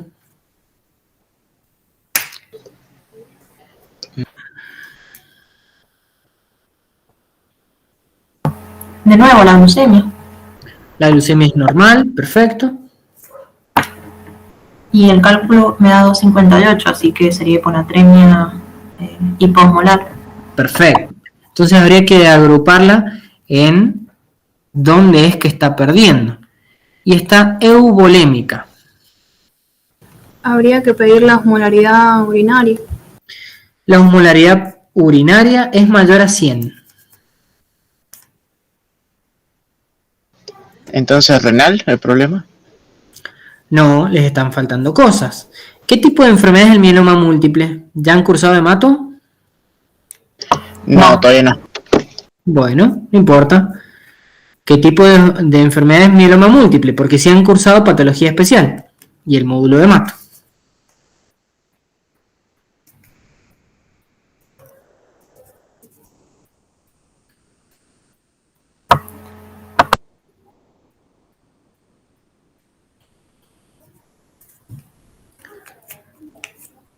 ¿Qué tipo de enfermedad es el mieloma múltiple? Es una neoplasia, pero no me quiero equivocar, de médula ósea. No, no es de médula No, ósea. es que nadie habla, ¿no? Claro, bueno, entonces larga bolazo porque valen 300 veces más tus puntos que lo que puede valer de los sordomudos que están conectados pero que no hablan. Un cáncer de células plasmáticas. Perfecto, un tipo de neoplasia de células plasmáticas. ¿De qué se encargan las células plasmáticas? De mantener la volemia. No, las células plasmáticas, mantener la volemia.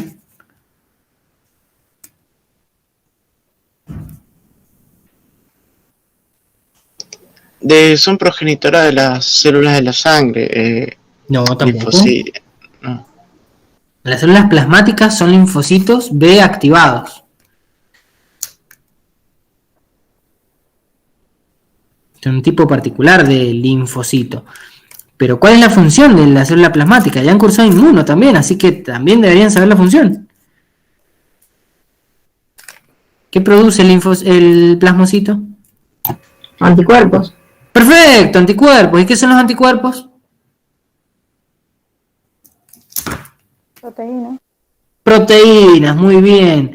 ¿Con ese miedo van a ir a rendir? Proteínas. Le piden un proteinograma a esta paciente y tiene 14 de proteínas plasmáticas. ¿Cuánta es la proteinemia plasmática normal en un paciente?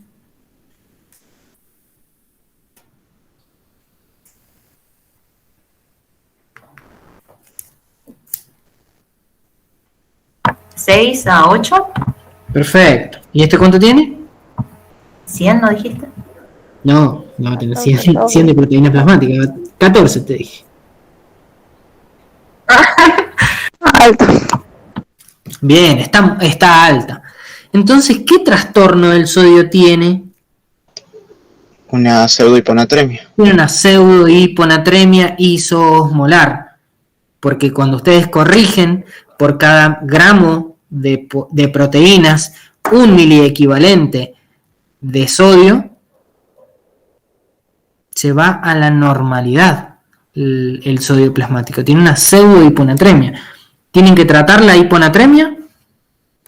No, se trata la causa de base.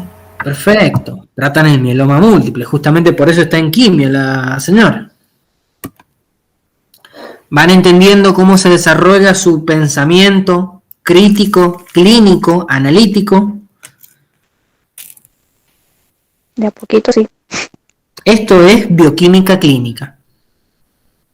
Porque básicamente nefro es bioquímica clínica. Bueno, paciente de 59 años con APP de hipertensión arterial, ingresa por excitación psicomotriz, presenta sodio plasmático de 126 milicavalentes por litro. Perfecto. ¿Qué trastorno tiene? Hiponatremia, pero ¿cómo está la glucosa? A menos de que lo aclare, va a ser euglucémico, Prisi. Ok, entonces sí está hiponatrémico, porque está en 52. Bien, ¿qué necesitan ahora? Aunque parezca pesada la pregunta, lo primero que hace Priscila es descartar las pseudohiponatremias hiperosmolares. O sea que es la única que estuvo cerca hace un ratito de descartar o de hacer el diagnóstico de pseudohiponatremia. Se olvidó que también existía la hipertrigliceridemia y la hiperproteinemia, pero estuvo mucho más cerca que todo el resto.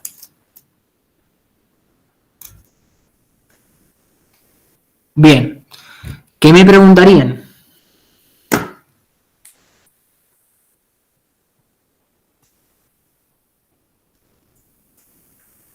¿El sodio urinario?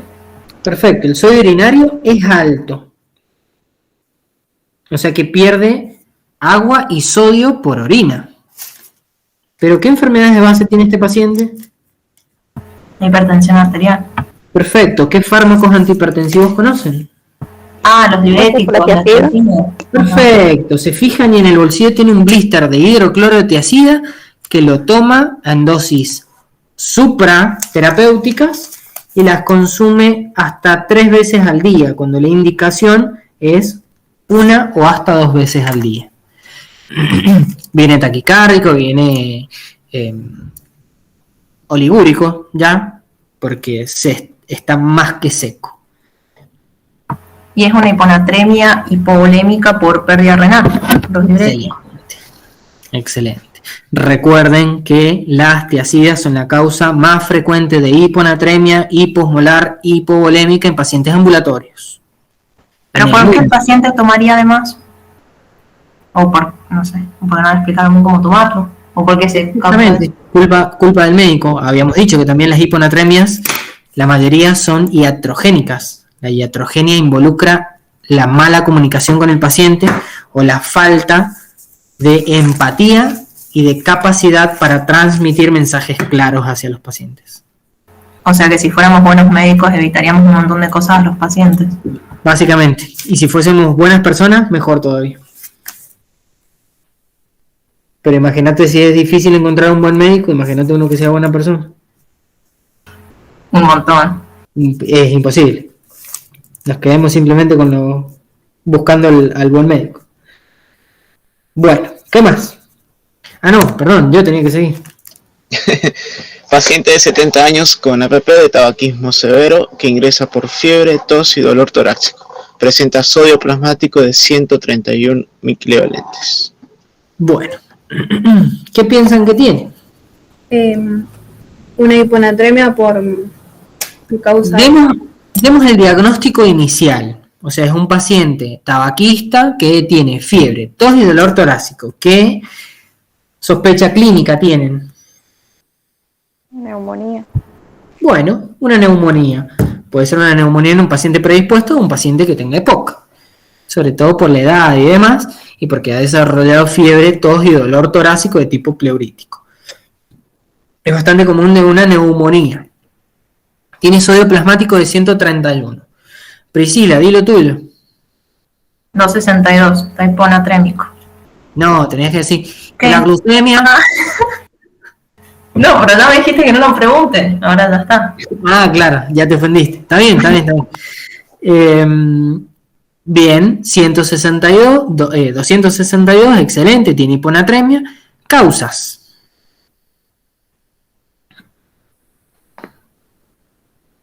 Y veíamos el sodio urinario. Bueno, el sodio urinario es alto.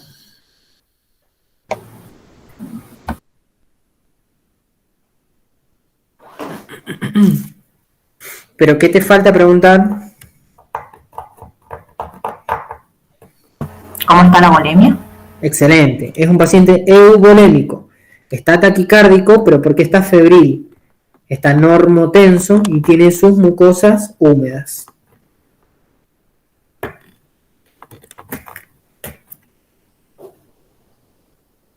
¿Sería un CADH? Perfecto. ¿Por qué? Por el estrés de la neumonía, que hace que se libere mucha ADH. Perfecto. Entonces tiene una... Si tuviésemos que categorizar a las enfermedades, sería un síndrome de consolidación, específicamente una neumonía asociada a la comunidad en un paciente predispuesto, un tabaquista, o sea, una neumopatía infecciosa en un EPOC, y secundariamente, o sea, sería un diagnóstico encadenado, pero que va de la mano del trastorno primario, que es la neumonía, un diagnóstico secundario, que es el síndrome de secreción inadecuada de hormona antidiurética secundario estrés, siempre y cuando descarten polidipsia, insuficiencia suprarrenal, hipotiroidismo y consumo de diuréticos.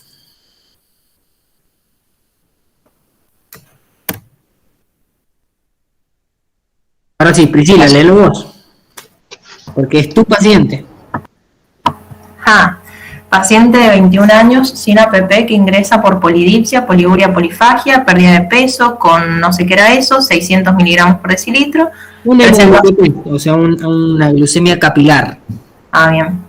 Presenta sodio plasmático de 130. Ahora sí, tiene diabetes, así que dime la glucemia. Dime la glucemia, 600. Sí. Muy bien. ¿Cómo sacan la osmolaridad entonces? ¿Cómo sacaban la osmolaridad efectiva? Glucemia dividido en 18 y más sodio por 2. Perfecto. La glucemia dividida en 18, ¿cuánto les daría? 33,3333. Perfecto, 33. Entonces tienen 33 que le van a sumar a cuánto de la osmolaridad inducida por el sodio, o la osmolaridad calculada por el sodio. 130 por 2, 260. 60 más 33, 293. 293, está por encima de los 290, está natrémico. No, hipertónico o hiperosmolar. Sí. Entonces está ahí, está entre lo normal y lo alto. Pero ¿cómo son las hiponatremias verdaderas? La hipernatremia verdadera es hipertónica. O sea, no hay verdadera, es hipertónica. Perdón, la hiponatremia, ¿cómo es? La hiponatremia tiene que ser hipotónica. Hipotónica, y esta es isohipertónica. Es por la glucosa. Entonces, ¿cómo se denomina este cuadro clínico específico? Cuadro bioquímico o analítico específico. Pseudohiponatremia. Pseudohiponatremia hiper o isoosmolar inducido por hiperglucemia. Muy bien. Ahora, el que sigue. Yo, Priscila. No, el Santi. Bueno, paciente de 49 años con APP de enolismo severo, cerveza de más de 10 litros diarios, ingresa por desorientación temporoespacial y presenta sodio plasmático de 127 miliequivalentes por litro. Excelente, el verdadero quien pudiera. Trastorno primario. ¿Qué piensan que tiene?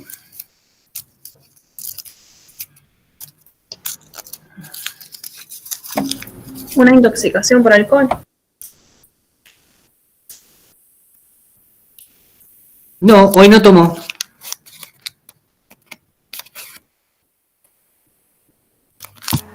Hiponatremia. Tiene hiponatremia. Muy bien. ¿Y qué más? Tomó alcohol. Tonicidad. Está disminuida, 254. Perfecto, es verdadero. Hiposmolar. La bulimia es normal, no es un paciente ni edematizado ni seco.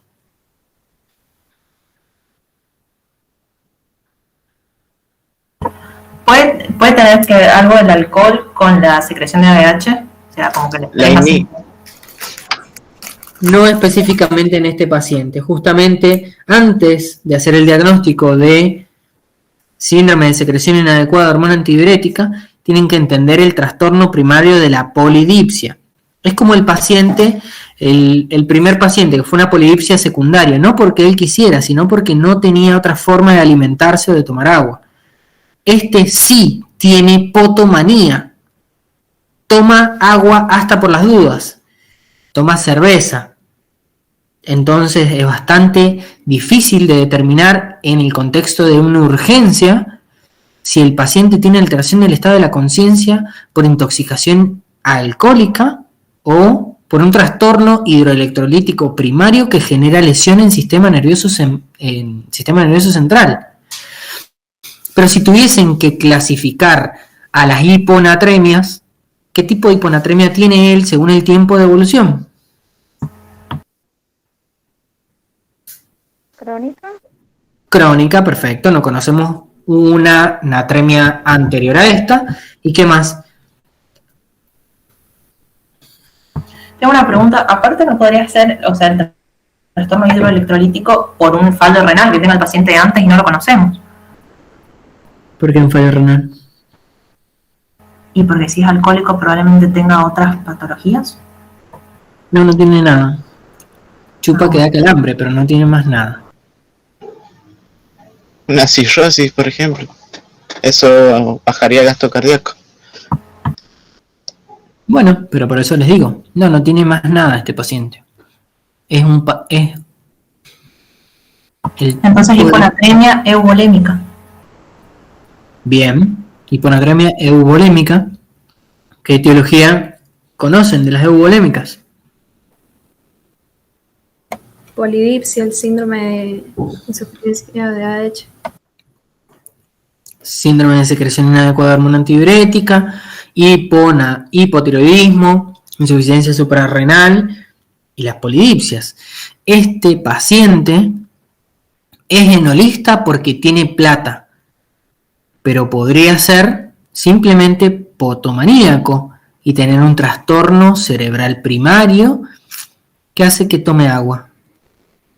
Entonces le preguntan y este paciente también en la noche toma mucha agua, pero agua en cantidades exageradísimas, 10, 15, 20 litros de agua en la noche, antes y después de comer.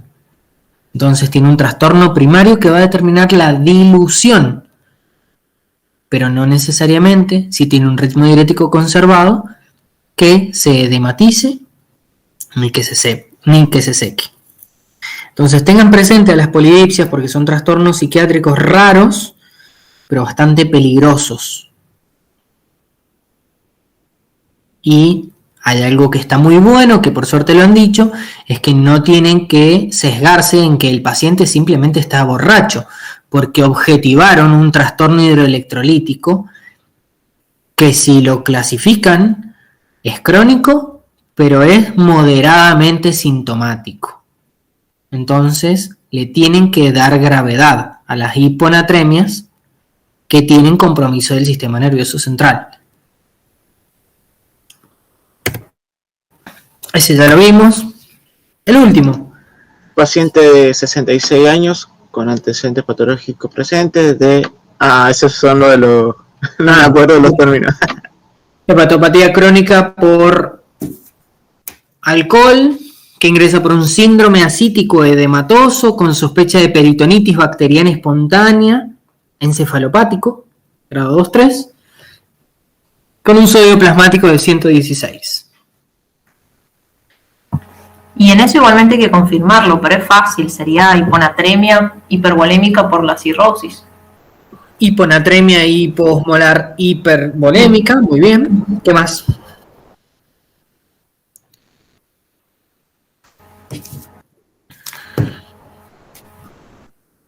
No sé qué más. ¿Cómo terminarías de estudiarlo? ¿Y cómo terminarías de clasificarlo? No, igual hay que hacer sodio urinario y... Perfecto, sodio urinario bajito.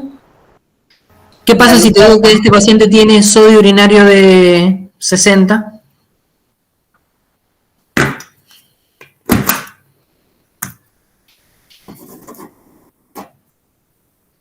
Y también tendría un trastorno renal, porque está alto el sodio urinario. Le dosás la creatinina sérica y es de 0,7. A ver, para que me buscar los criterios. No, pero no sé cómo seguir. Que me ayuden los demás. Claro, y sí, porque no está sola. 0,7 no sería un poquito alto. Con un poquito alto no hacemos nada, Santi. Claro. Sobre todo porque hay que valorarlo en las 48 horas. Lo internás y le evaluás la diuresis. Bueno, lo interno en la guardia y tiene un ritmo diurético conservado. O, por lo menos, mayor a 0,5 mililitros kilo en las últimas 6 horas. Y entonces supongo que la creatinina sería normal, no está como alterada. Bien. ¿Qué toman los cirróticos? ¿Cuáles son los tratamientos habituales en los pacientes cirróticos? Diuréticos.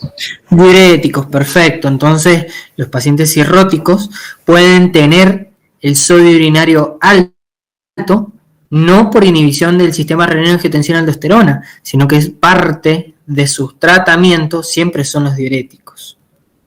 Entonces, el paciente no tratado probablemente tenga un sodio urinario bajito, pero el paciente tratado puede tener un sodio urinario bajo o alto dependiendo de la última vez que utilizó su medicación de base. Esto es crónico y probablemente entre moderado y gravemente sintomático. Vamos con los últimos. Paciente de 39 años con APP de cáncer de colon con resección de ileostomía de descarga, ingresa por deshidratación por aumento de débito y presenta sodio plasmático de 149 mg por litro. Bueno, ¿y? Lo tiene un poco elevado el sodio. No, un poco elevado, no. ¿Qué trastorno tiene? Hipernatremia y sí es hipertónico, así que sí. Perfecto, hipernatremia. ¿Qué te dice que tiene el paciente de particular? La ileostomía y la deshidratación. Perfecto. Tiene una resección con una ileostomía que desgraciadamente hace que descargue material fecaloideo que como no tiene colon porque tiene una ileostomía de descarga, porque tiene una neoplasia primaria en colon, recuerden que ¿para qué sirve el colon? Para reabsorber agua. Para reabsorber agua específicamente. Entonces justamente este chico no tiene lo que necesita para reabsorber agua. Si tuviesen que clasificarlo, es una hipernatremia. ¿Con qué tipo de LEC? Hipovolémica por pérdida extrarrenal. Hipovolémicas por pérdidas extrarrenales, excelente. ¿Sí? Y ya les dijo el diagnóstico antes, deshidratación. ¿Qué más? Paciente de 37 años con APP de anorexia nerviosa e ingresa por orden judicial y presenta sodio plasmático de 151 equivalentes. Bueno, ingresa por orden judicial, no porque tenga algún trastorno clínico primario. Entonces, hacen dosaje del sodio plasmático y les da alto. ¿Qué harían con este paciente? La valoración clínica es que ¿Es hipertónica hipovolémica, puede ser? bueno, porque puede ser hipovolémica. No te he dado ningún signo clínico. Estás a las adivinanzas en vez de preguntar. Por la anorexia. Bueno, ¿y por la anorexia qué hace?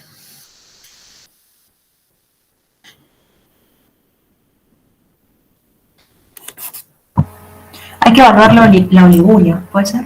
Perfecto, hay que evaluar el ritmo diurético. Ya tiene un ritmo diurético conservado. No está oligúrica. ¿Qué le preguntan? Pregunta rápida. Que si toma agua. Perfecto, sí toma agua.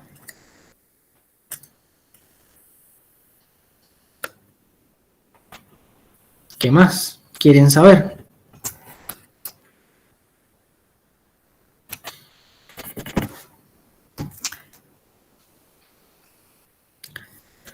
Le preguntan y les cuentan que una vez la tuvieron que internar en la unidad coronaria por una arritmia.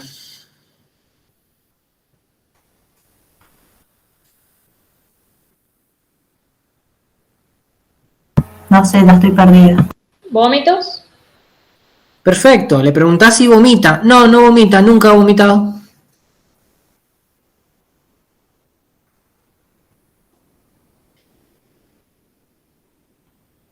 ¿Y eso es verdad?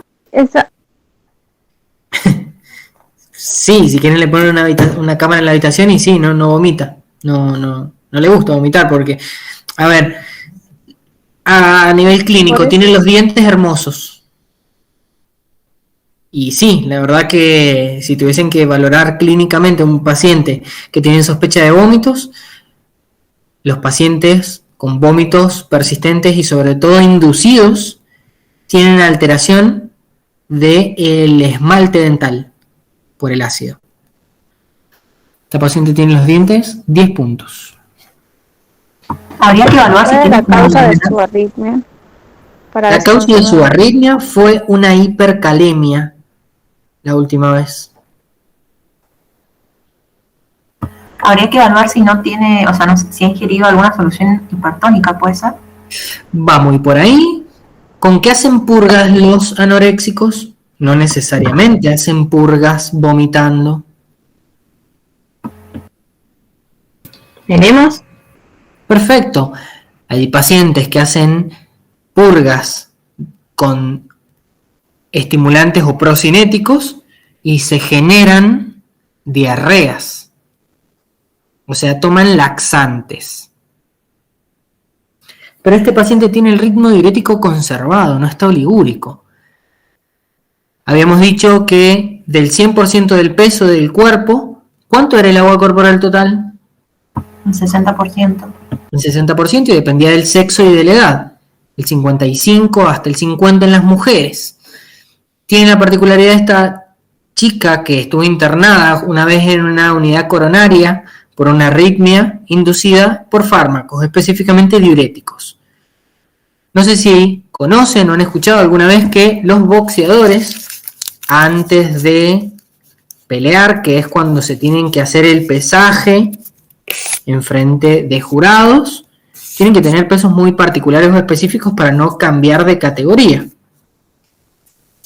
Hasta hace unos años estaba sin contemplación el uso de fármacos para la modificación del peso y después se incluye dentro de los fármacos que están prohibidos o que se hace doping en deporte, los diuréticos. Porque los diuréticos influyen directamente en el pesaje corporal por ser muy estrictos en el balance corporal de agua. Si ustedes bajan mucha agua en base a hacer pis, bajan de peso. Justamente eso es lo que se hace para el control clínico de los pacientes cirróticos, de los pacientes con síndrome nefrótico, de los pacientes con insuficiencia cardíaca. Ustedes los pesan todos los días. Si bajan de peso, quiere decir que están orinando bien. No hace falta que contabilicen específicamente hasta el último mililitro de agua que toman o hasta el último mililitro de agua que hacen pis, siempre y cuando tengan la función renal normal. Entonces los pesan a los pacientes y van perdiendo de peso en base a que pierden el agua, secundario al consumo de diuréticos. Esta paciente tiene hipernatremia inducida por diuréticos, por eso ingresa por una orden judicial. Nosotros teníamos justamente una chica que se terminó muriendo por eso. Vamos con los dos últimos.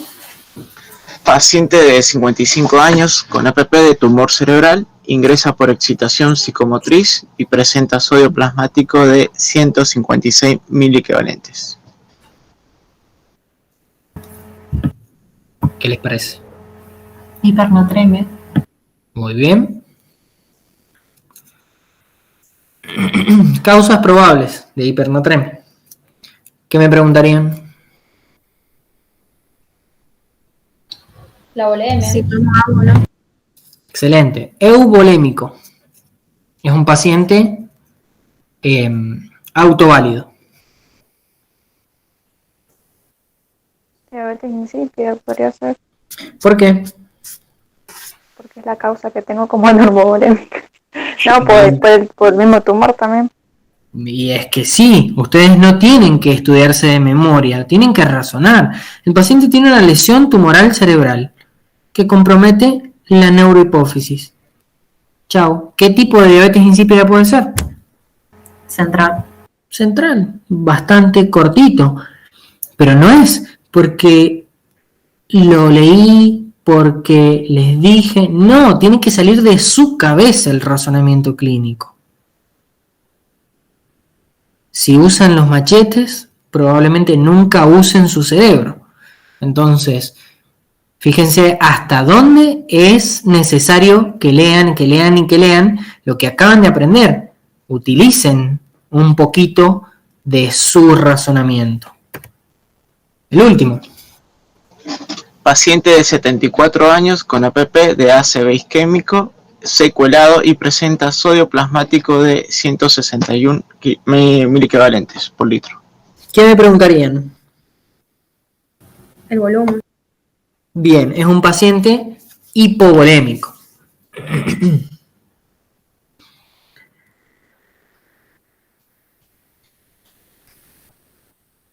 ¿Qué más? El sodio urinario. Sodio urinario muy bajito.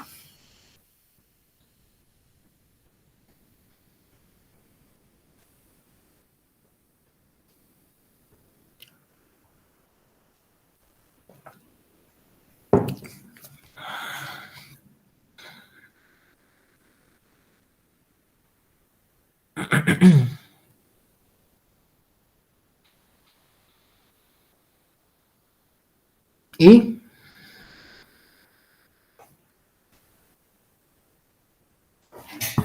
¿Cómo está el ritmo diurético? El ritmo diurético está bajo.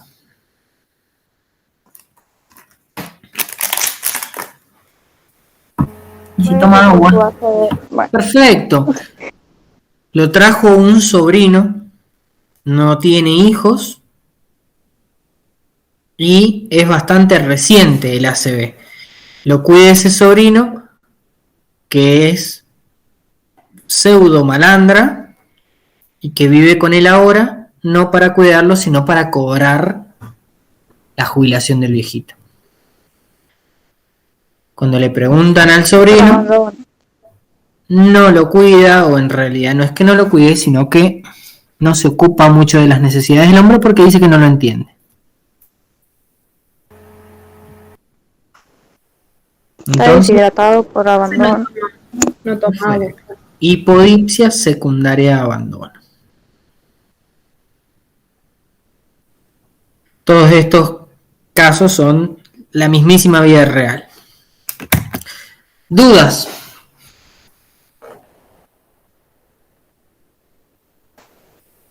Yo creo que no tengo dudas por ahora. Yo tampoco. ¿Saben más o saben menos de hiponatremia de lo que sabían antes? Un poquito No, más. más, ahora más. No, saben lo mismo, porque ya vieron trastornos del sodio. Ahora saben interpretarlo, clasificarlo e incluso darle un sentido clínico. Lo que ya sabían del sodio ya estaba antes de la clase en su cabeza. Ahora saben aplicarlo a gente. Es la única diferencia.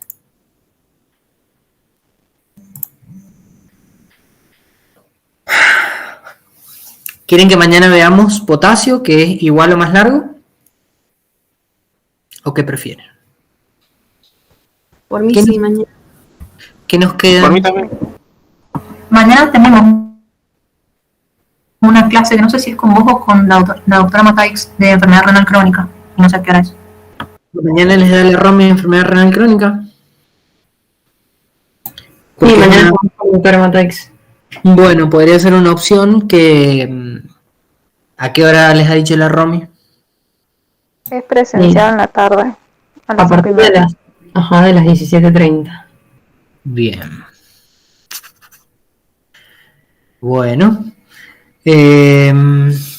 Podríamos tener la clase juntos antes de la clase de la ROMI. Yo les aviso, les escribo y si no se las doy el sábado en la mañana, no hay ningún problema. A nosotros juntos nos queda trastornos del potasio y estado ácido base nada más. Que estado ácido base es una clase de 20 minutos. A mí me viene mejor el sábado, pero no son los demás, no me odian.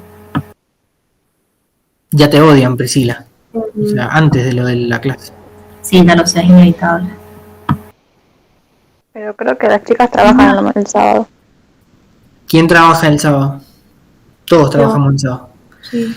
Karen, ¿en dónde trabajas? O sea, ¿a qué hora trabajas? A las 8 adentro. Bien. Mañana en la mañana tampoco puedes. Es que yo estoy en el hospital en las mañanas. Ay. ¿Y no pueden mañana, como dijo el Gillo antes de la clase de la doctora? Yo sí. Yo también. Sí, también. Bueno, la vemos antes de la clase.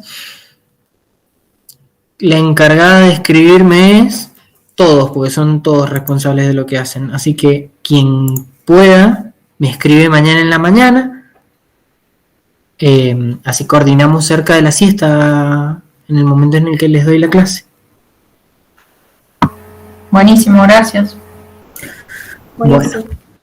Bueno, ¿qué van a hacer ahora? Soñar con la hipernatremia. No, leer trastornos hidroelectrolíticos, específicamente hiponatremia e hipernatremia. Lo leen de nuevo y se van a dar cuenta, mira qué fácil, chao. Lo afirman para el resto de sus vidas.